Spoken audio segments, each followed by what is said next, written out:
ദുഷ്ടന്റെ വളർച്ച. അതായത് ഓരോ ദിവസവും പാപം ചെയ്യാതെ വിശുദ്ധിയിൽ ജീവിക്കാൻ വേണ്ടി കഷ്ടപ്പെടുന്ന, നമ്മളുടെ പ്രവൃത്തി കൊണ്ടല്ല എങ്കിൽ തന്നെയും നമ്മൾ അതിനുവേണ്ടി ആഗ്രഹിക്കുകയും വളരെ ശ്രദ്ധിക്കുകയും അതിനുവേണ്ടി ശ്രമിക്കുകയും ചെയ്യുന്ന ഒരു വിഭാഗം മനുഷ്യർ ജീവിതത്തിൽ ഞെരുക്കത്തിലൂടെയും സ്ട്രഗിളുകളിലൂടെയും ഒക്കെ കടന്നു പോവുകയും അതേസമയം എല്ലാ തരത്തിലും പാപത്തിലും ഒഴുകുകയും ആരെയും പേടിക്കാതെ ജീവിക്കുകയും ചെയ്യുന്ന മനുഷ്യർ ആഹ്ലാദത്തിന്റെ, സന്തോഷത്തിന്റെ, വിജയത്തിന്റെ ഒരു പാതയിലൂടെ പോകുന്നത് കാണുകയും ചെയ്യുമ്പോൾ നമുക്ക് തോന്നും, എന്തിനാണ് ഇത്രയും കഷ്ടപ്പെടുന്നത്, അവരെ പോലെ ആയ പോലെ, അല്ലെങ്കിൽ എന്തിനാ ഇത്രയും ആത്മാർത്ഥമായിട്ട് ജീവിക്കുന്നത്, എന്തിനാ ഇത്രയും സിൻസിയർ ആയിട്ട് കാര്യങ്ങളിൽ ഏർപ്പെടുന്നത്, ഫേക്ക് ആയിട്ടുള്ള ഒരു വേൾഡ് അല്ലേ ഇത്. ഇങ്ങനെ പല തരത്തിൽ തിന്മ നമ്മളെ അട്രാക്ട് ചെയ്യും.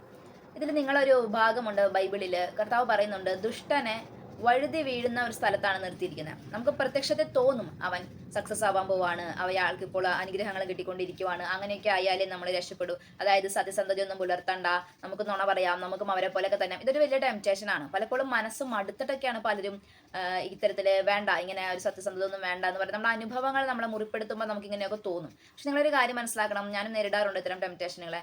നമ്മൾ we should represent the light. ലോകത്തിന്റെ പ്രകാശമാകേണ്ടവരാണ് ദൈവത്തെ അറിഞ്ഞ മനുഷ്യർ. അപ്പോൾ ഇരുട്ടിന് ഒരുപാട് എത്ര ഇരുട്ട് ഉണ്ടെങ്കിലും ഒരു ചെറിയ മെഴുകുതിരി കത്തിച്ച് വെച്ചാൽ അവിടെ പ്രകാശം വരും. അപ്പൊ പ്രകാശത്തിന് അത്രയും പവർ ഉണ്ട്. അപ്പൊ തിന്മ എത്ര വലുതാണെങ്കിലും നന്മയ്ക്ക് അതിൻ്റെതായ ഒരു ശക്തിയുണ്ട്. നന്മയുടെ കൂടെയാണ് ദൈവം ഉള്ളത്. സോ ദുഷ്ടൻ വളരുന്നത് കണ്ട് നമ്മൾ ഭയപ്പെടരുത്, അല്ലെങ്കിൽ ഫേക്കായ മനുഷ്യർ സക്സസ് ആവുന്നതോ, അല്ലെങ്കിൽ മറ്റുള്ളവർക്ക് നമ്മുടെ അത്രയും സ്ട്രഗിൾ ഇല്ലല്ലോ, അല്ലെങ്കിൽ അതായത് തെറ്റ് ചെയ്യുന്നവർക്ക്, അങ്ങനെയൊന്നും നമ്മൾ വിലയിരുത്തരുത്.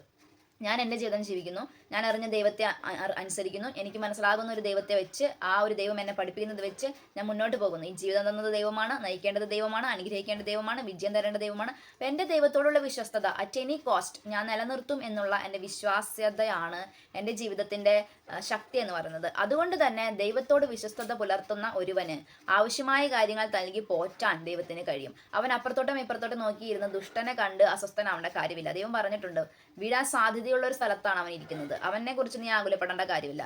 നീ നിന്റേതായ രീതിയിൽ വിശ്വസ്തത പുലർത്തി മുന്നോട്ട് പോവുക. ആവശ്യമുള്ള സമയത്ത് ആവശ്യമുള്ളതെല്ലാം തന്ന് അനുഗ്രഹിക്കാൻ നമുക്ക് സാധിക്കും. സോ ഇതൊരു ഗ്രേറ്റ് ടെംപ്റ്റേഷൻ ആണ്, തിന്മയിലേക്കുള്ള നമ്മുടെ ഒരു ചായ്വ്.